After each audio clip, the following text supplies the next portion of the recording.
Salut la compagnie, c'est Jules Melon, et aujourd'hui, dans un pot ciné critique, je vais vous parler d'un film que je viens de voir au cinéma après une matinée de réunion. Ce film, c'est Brightburn, l'enfant du mal, film de science-fiction super-héros horrifique réalisé par un certain David Yarovesky, dont je ne connaissais même pas le nom jusque-là. Il avait fait un film en 2015 d'horreur qui s'appelle The Hive, la ruche en français. D'ailleurs, un petit clin d'œil, parce qu'à un moment on voit une ruche avec des abeilles. Bref, bon. Enfin, je sais pas si c'est un clin d'œil, mais ça m'a fait rire, parce que j'avais vu la bio juste avant la bio du monsieur.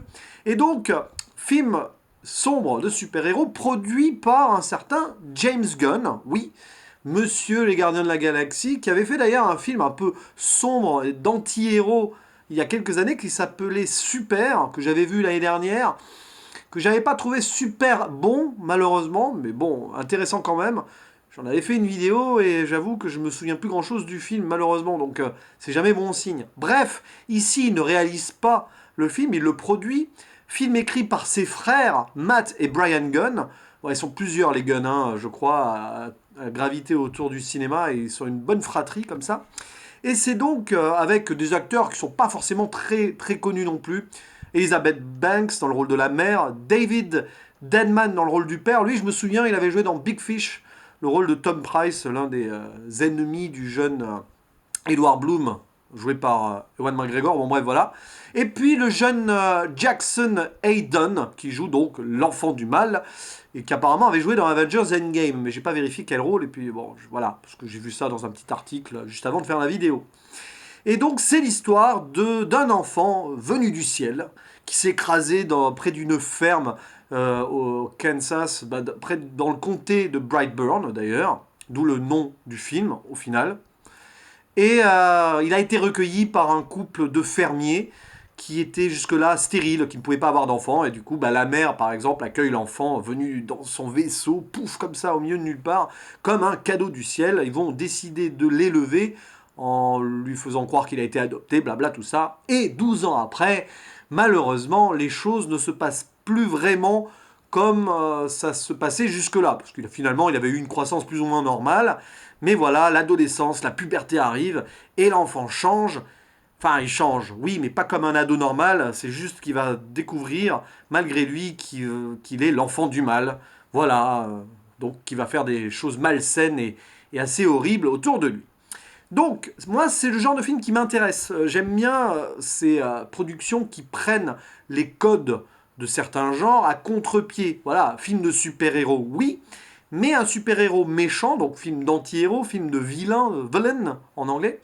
Et donc, on s'attend à voir des choses pas forcément codées, positives, familiales, machin. D'autant plus que voilà, ce long métrage est estampillé horreur, donc on s'attendait à quelque chose d'intéressant. Malheureusement, j'ai vu qu'il était quand même PG-13, interdit au moins de 12 ans en France. Donc, par défaut, ça n'irait pas forcément aussi loin qu'on l'aurait espéré. Ça, c'est le genre de film qui serait passé en moins de 16 ans, je pense, ça aurait été mieux. Mais bon, il faut bien vendre malheureusement le film et il faut que ça soit maximum tout public, quoi. Mais donc, renverser les codes, parce que oui, alors, les films de super-héros, ces dernières années, on en bouffe, hein, Marvel, DC et compagnie. Et là, c'est intéressant parce que ça peut être à la base rafraîchissant. Donc, j'avais quand même hâte de le voir, même s'il ne figurait pas malheureusement parmi mes priorités. Là, j'ai eu l'occasion d'y aller. Et est-ce que j'ai regretté d'être allé voir? Est-ce que j'ai regretté en fait le visionnage de ce Brightburn, l'enfant du mal? La réponse est non. Mais oui, j'ai aimé le film. J'ai vraiment bien aimé le film. Mais voilà. Qu'est-ce que je peux reprocher à ce film-là? Autant parler de ça directement.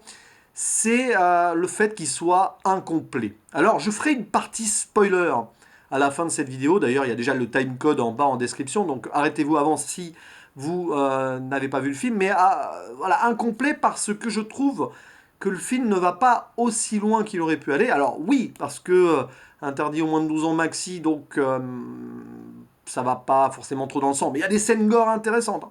J'en parlerai dans les points positifs. Mais je trouve qu'en fait, ce film, c'est bizarre, mais il fait un peu pilote de série, en fait. Tu regardes ça, voilà, machin, et puis tu arrives à la fin et tu te dis, ouais, c'est cool, mais encore. Et tu as l'impression, en fait, d'avoir vu un super bon pilote, enfin, un bon pilote de série. En plus, 1h30, le film n'est pas très long, donc c'est assez crédible. Et tu t'attends donc à voir derrière d'autres choses, voilà, pour en savoir plus, tout ça, machin. Et là, il y a une petite frustration quand tu arrives à la fin, même si quand même l'histoire se tient, il y a un début, une progression, un build-up, un climax et une fin en soi.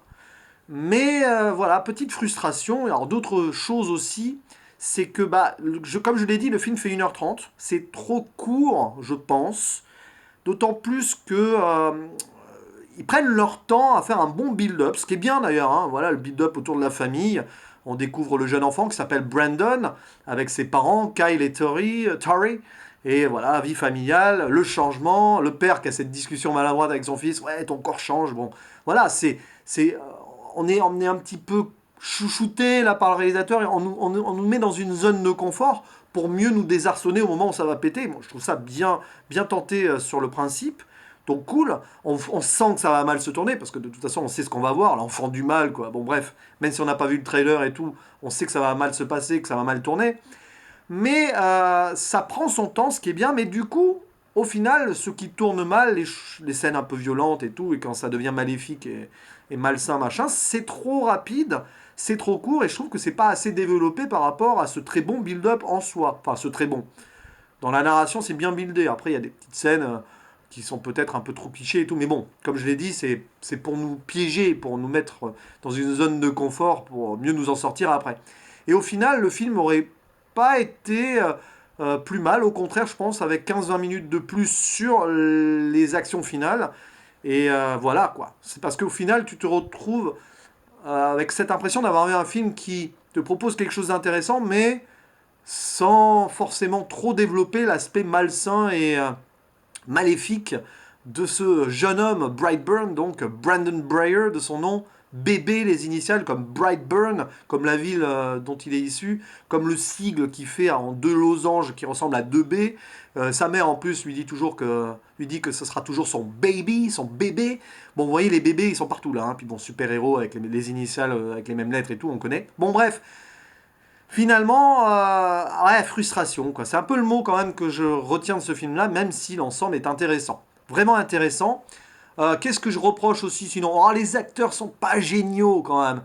Je trouve la mère, l'actrice qui joue la mère, Elizabeth Banks, elle est pas mauvaise, mais c'est un petit peu. Ouais, c'est très cliché américain le jeu des acteurs en fait. Ça fait très famille américaine. De toute façon, c'est ça. C'est une famille lambda américaine rurale, avec le père qui part à la chasse avec son fils et tout, les armes, voilà, le fermier, machin. Donc voilà, c'est l'Amérique profonde.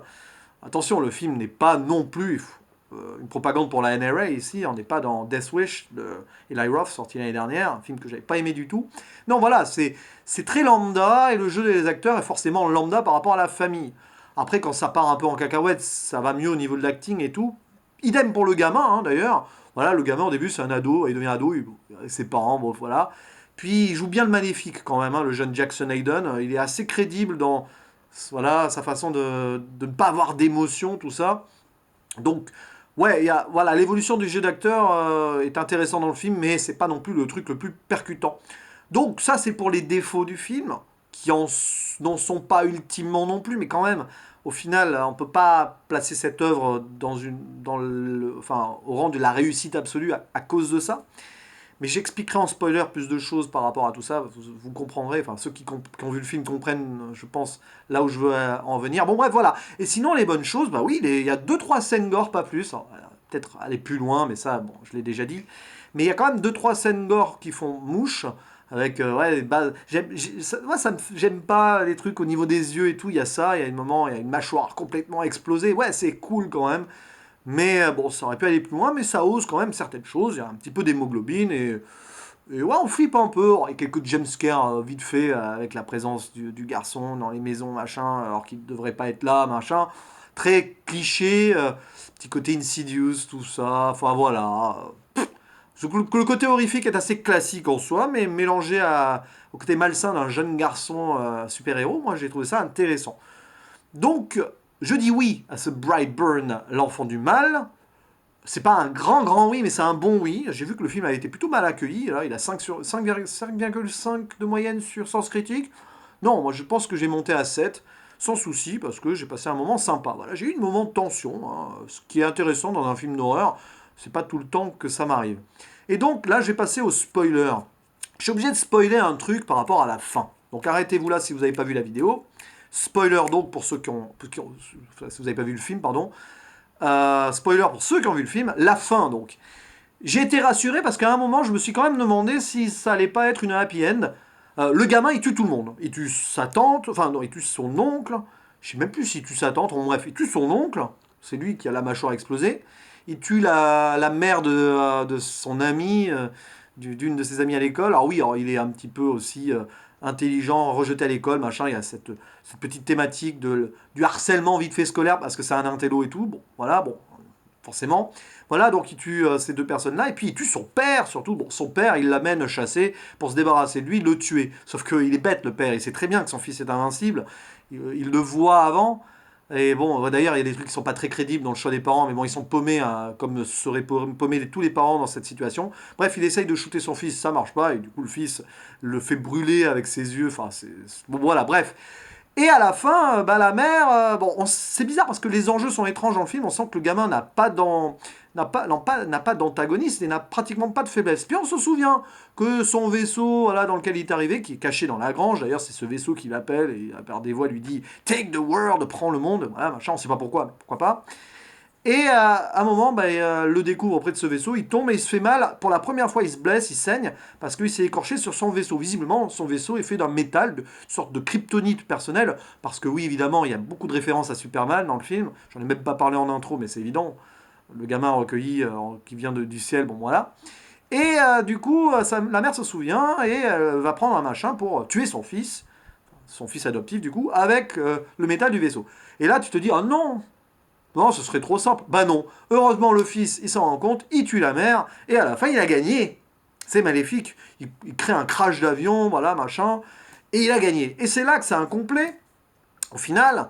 Mais finalement, c'est incomplet parce que ça annonce une suite potentielle, et ça annonce même une sorte de anti-hero universe, un dark hero universe, un villain universe, comme vous le voulez, et dont ce film ne serait pas le premier volet. Parce que je parlais de super tout à l'heure, mais il me semble qu'à la fin, dans la scène presque post-générique, enfin, entre les deux génériques, il y a donc un gars qui fait une vidéo sur YouTube, et il me semble qu'on voit la photo de Super, il parle de gens maléfiques, enfin des héros, super-héros qui font le mal.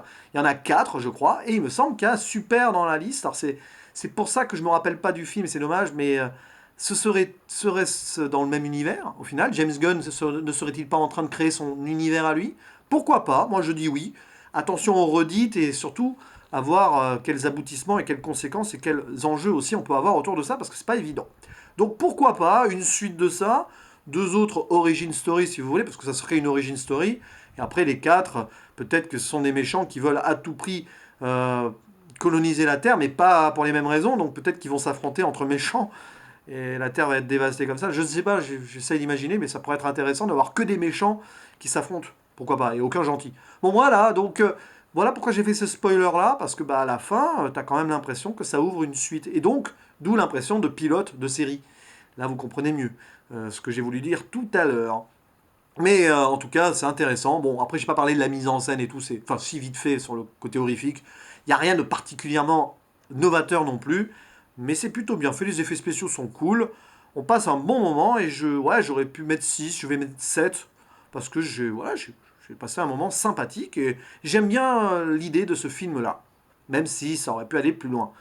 On verra s'il y a des suites, s'il y a un univers derrière. Peut-être que je serai plus, on va dire, sévère avec ce film-là s'il n'y a rien derrière ou rien d'intéressant derrière. J'en sais rien. Mais bon, chaque film doit se suffire à lui-même et finalement celui-ci, malgré tout, bah, on va dire que c'est le cas. Voilà. C'est tout ce que j'avais à dire. C'est déjà pas mal sur ce Brightburn, l'enfant du mal. Je vous dis à la prochaine. Ciao.